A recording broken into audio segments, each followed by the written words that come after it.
نحمده ونصلي ونسلم على رسوله الكريم اما بعد فاعوذ بالله من الشيطان الرجيم بسم الله الرحمن الرحيم يدبر الامر من السماء الى الارض ثم يعرج اليه في يوم كان مقداره الف سنة مما تعدون۔ وہ آسمان سے زمین تک ہر کام کی تدبیر فرماتا ہے، پھر ہر کام اس دن میں اسی کی طرف رجوع کرے گا جس کی مقدار تمہاری گنتی سے 1000 سال ہے۔ اس آیت کریمہ میں اللہ تعالیٰ نے یہ ارشاد فرمایا کہ قیامت تک ہونے والے دنیا کے تمام کام جو ہیں، فرمایا کہ وہ اپنے حکم، اپنے امر اور اپنے قضاء اور قدر سے تدبیر فرماتا ہے۔ پھر دنیا کے فنا ہو جانے کے بعد بھی امر و تدبیر، یعنی بندوں کو جو حاصل تصرف ظاہری جو دنیا میں دیا تھا وہ کل قیامت کے دن اللہ تعالیٰ کے پاس منتقل ہو جائے گا،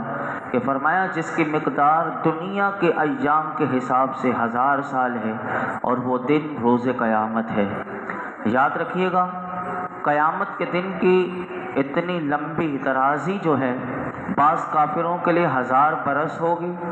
اور بعض کے لیے 50,000 برس کا دن ہوگا۔ جیسے کہ یہاں اس آیت میں اللہ تعالیٰ نے 1000 سال فرمائے، اور سورہ معارج جو 29ویں پارے میں ہے وہاں اللہ تعالیٰ نے فرمایا کہ تعرج الملائکۃ والروح الیہ فی یوم کان مقدارہ 50,000 سنہ، فرشتے اور جبرائیل اس کی بارگاہ کی طرف چڑھتے ہیں،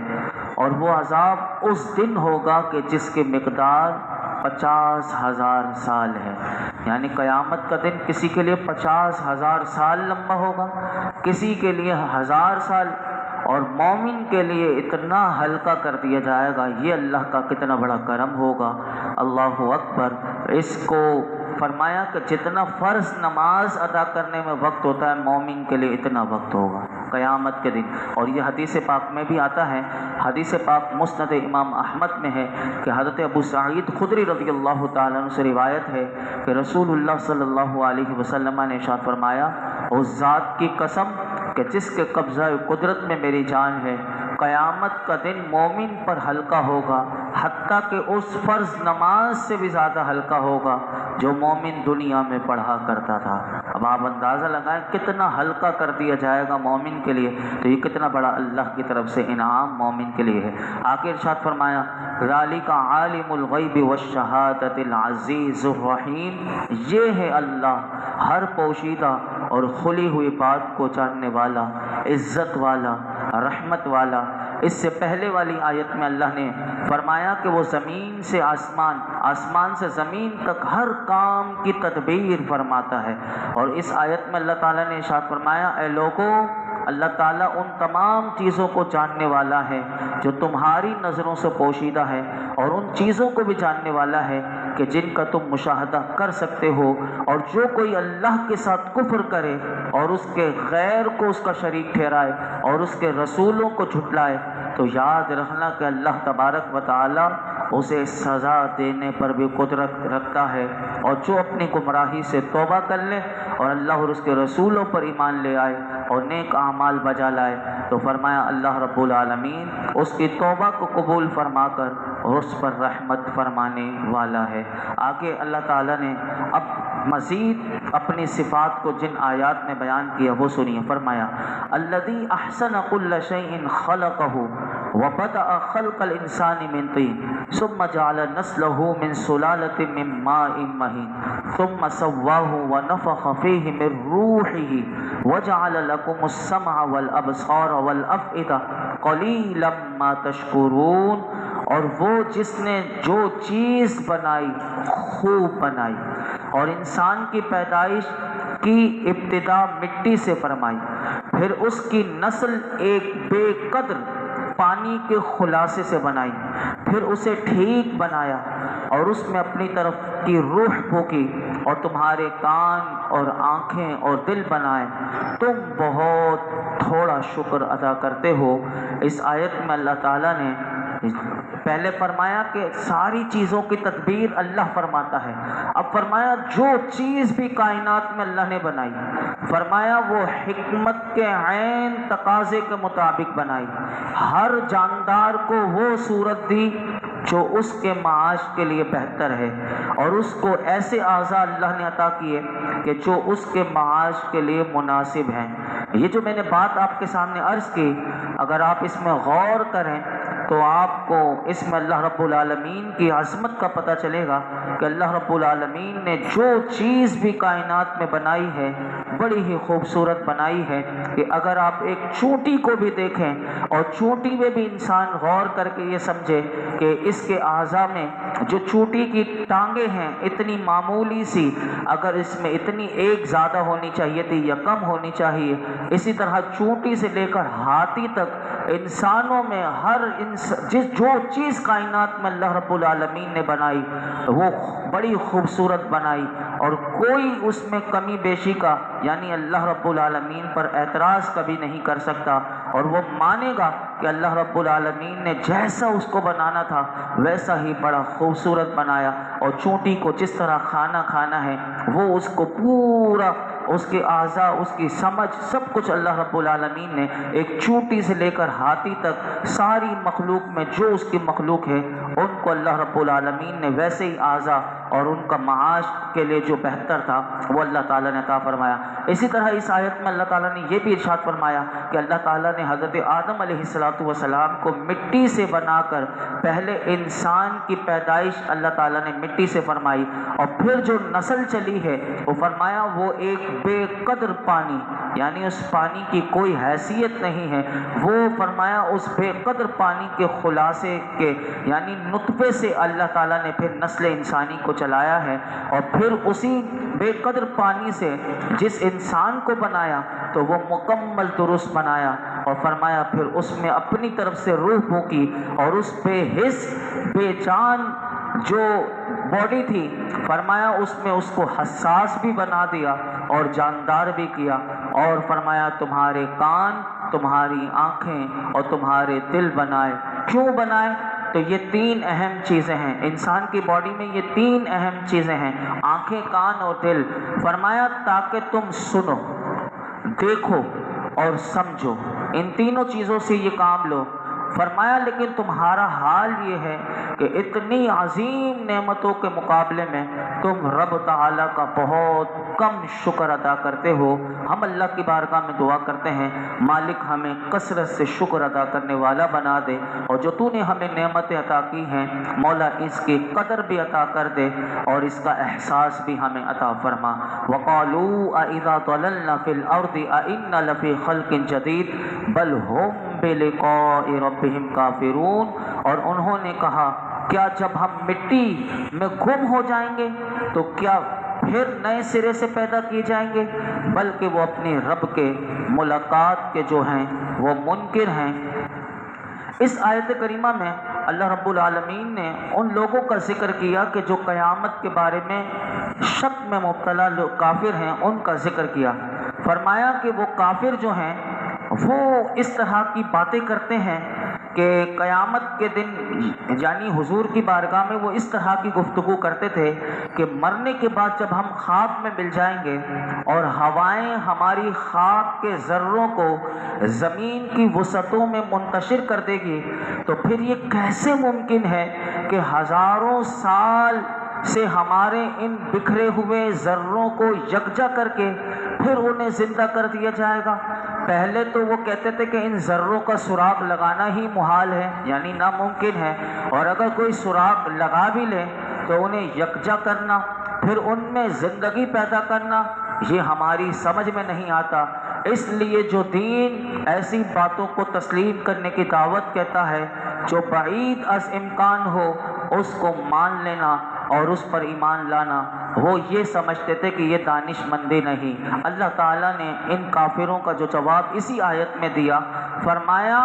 کہ ان کی اس حجت بازی کا اللہ نے رد فرمایا، فرمایا کہ یہ بکواس کر رہے ہیں اور یہ ایسی گفتگو کرتے ہوئے یہ صاف صاف کیوں نہیں کہہ دیتے کہ تم اپنے رب کے ملاقات کے منکر ہو؟ اور تمہاری اس بات سے یہ جو تم یہ اتنی بڑی بڑی باتیں کر رہے ہو کہ ان ذروں کو کون یکجا کرے گا، ہزاروں سال میں یہ ذرے کہاں کہاں اڑ جائیں گے، زمین میں چلے جائیں گے، ہواؤں میں اڑ جائیں گے۔ تو فرمایا تمہاری اس بات سے تو یہ پتہ چلتا ہے کہ تمہارے نزدیک تمہارا رب بھی ان منتشر ذروں کو یا تو جانتا ہی نہیں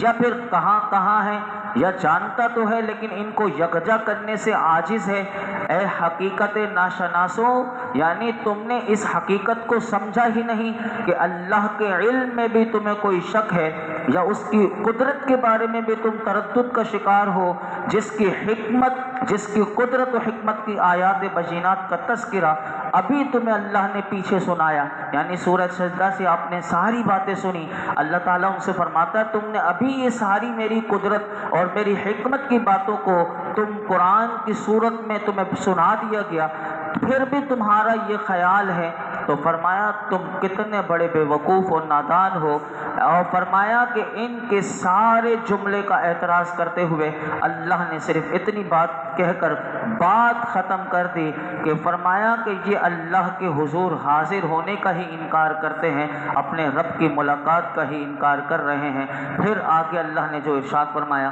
بات اس میں سنیے، اسی پر ہم گفتگو اس آیت پر ختم کرتے ہیں۔ فرمایا قُلْ يَتَوَفَّاكُمْ مَلَكُ الْمَوْتِ الَّذِي وُكِّلَ بِكُمْ ثُمَّ إِلَىٰ رَبِّكُمْ تُرْجَعُونَ۔ فرمائیے جان قبض کرے گا تمہاری موت کا فرشتہ جو تم پر مقرر کر دیا گیا ہے، پھر اپنے رب کی طرف تم لوٹائے جاؤ گے۔ اس آیت کریمہ میں اللہ رب العالمین نے یہ ارشاد فرمایا کہ جو روح قبض کرنے والا فرشتہ ہے ان کا نام جو مفسرین نے لکھا وہ ہے حضرت اسرائیل علیہ السلام، اور ان کی ڈیوٹی اللہ تعالیٰ نے یہ لگائی ہے کہ تمام انسانوں کی روحیں یہ قبض کرتے ہیں، اور اپنے کام میں یہ کچھ غفلت نہیں کرتے، ایک لمحہ بھی دیر نہیں کرتے، ایک سیکنڈ کی بھی، یعنی جس وقت موت لکھی ہے، جس سیکنڈ پر لکھی ہے اسی سیکنڈ پر وہ روح قبض کر لیتے ہیں۔ اور فرمایا بلا تاخیر، کوئی تاخیر نہیں ہوتی۔ اور فرمایا کہ ملک الموت حضرت اسرائیل علیہ السلام کے سامنے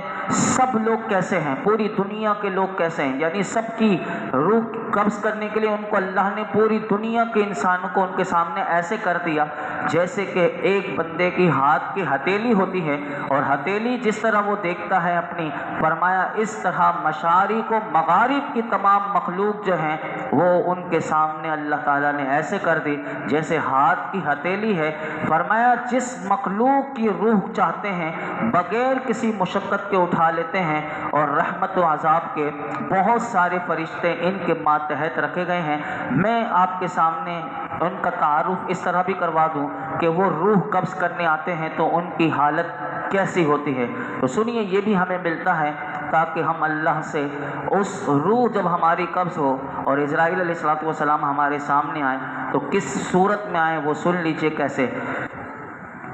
حضرت ابراہیم علیہ السلام، حضرت عبداللہ بن عباس رضی اللہ عنہما فرماتے ہیں کہ جب اللہ تعالیٰ نے حضرت ابراہیم علیہ السلام کو اپنا دوست بنایا، خلیل بنایا، تو حضرت اسرائیل علیہ السلام نے اللہ کی بارگاہ میں اجازت طلب کی کہ وہ یہ خوشخبری میں خود سنانا چاہتا ہوں۔ یعنی آپ اللہ تعالیٰ نے حضرت ابراہیم کو خلیل بنایا تو اسرائیل علیہ السلام نے اللہ سے اجازت طلب کی کہ مجھے اجازت دے کہ یہ خوشخبری میں لے کر ان کی بارگاہ میں جاؤں۔ حضرت اسرائیل علیہ السلام کو اللہ تعالیٰ نے اجازت دی۔ حضرت عبداللہ بن عباس فرماتے ہیں آپ جب ان کی بارگاہ میں آئے، ابراہیم علیہ السلام کی بارگاہ میں حاضر ہوئے اور انہوں نے یہ خوشخبری سنائی، تو حضرت ابراہیم علیہ السلام نے ملک الموت سے فرمایا اے ملک الموت تو مجھے دکھا کہ تم کافروں کی روح کس طرح قبض کرتے ہو۔ تو حضرت اسرائیل علیہ السلام نے عرض کی اے ابراہیم علیہ السلام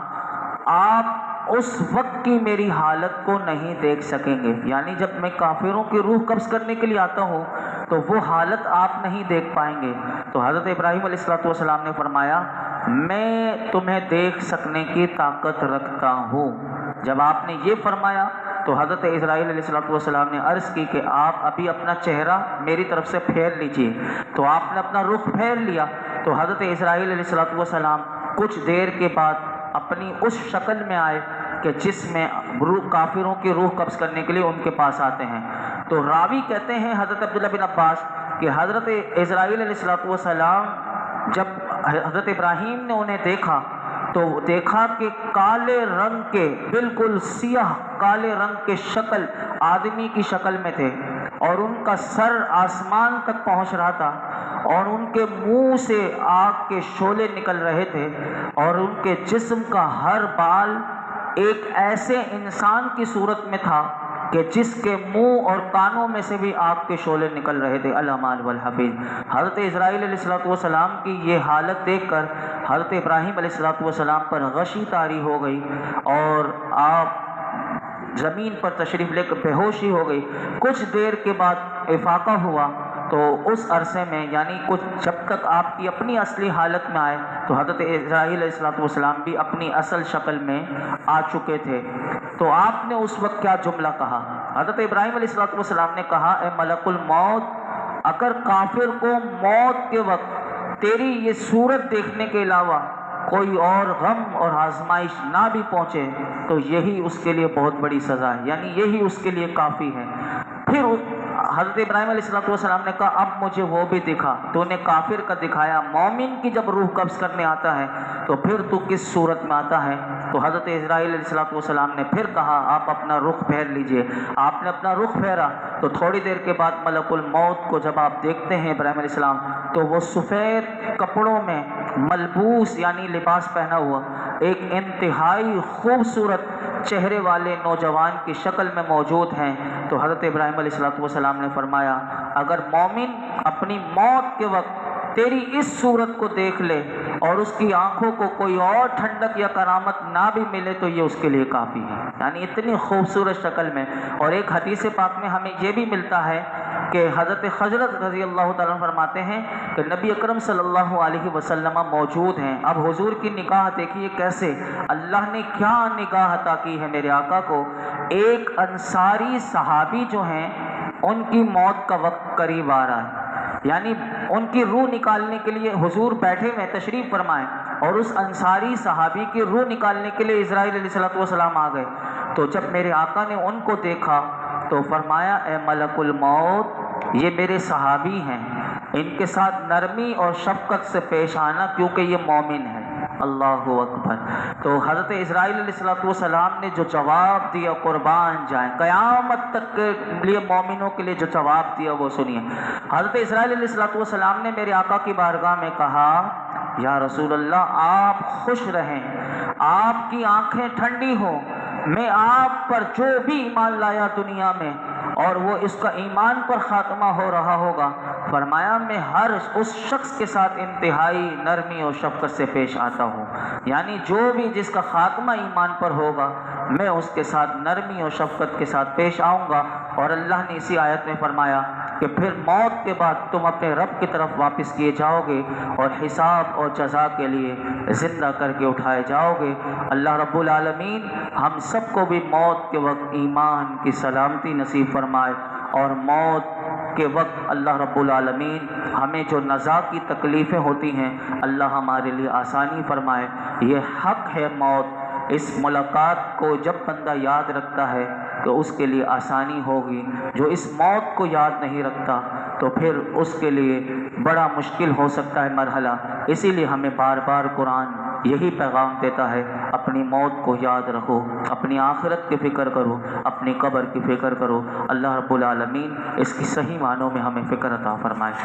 الحمدللہ رب العالمین، والصلاة والسلام علی سید الانبیاء والمرسلین وعلی آلہ واصحابہ اجمعین۔ یا اللہ پاک جو کچھ سنا اس میں وہ غلطی کوتاہی معاف فرما، اپنی بارگاہ میں قبول فرما، قرآن حکیم کا نور اس کا فیضان عطا کر دے، تدبر قرآن، تفکر قرآن، تلاوت قرآن کی ہمیں توفیق رفیق مرحمت فرما دے۔ اے رب کریم تو ہم سے ہمیشہ کے لیے راضی ہو جا، قرآن کے ایک ایک حرف کا نور دے دے، ہماری زندگیوں میں نور عطا فرما۔ اے اللہ قرآن پاک کی برکت سے ہماری پریشانیاں، بیماریاں، دکھ تکلیف دور فرما دے، رزق کی تنگی دور فرما دے، برکت والی عزت والی حلال طیب مبارک روزی عطا فرما۔ مولا کریم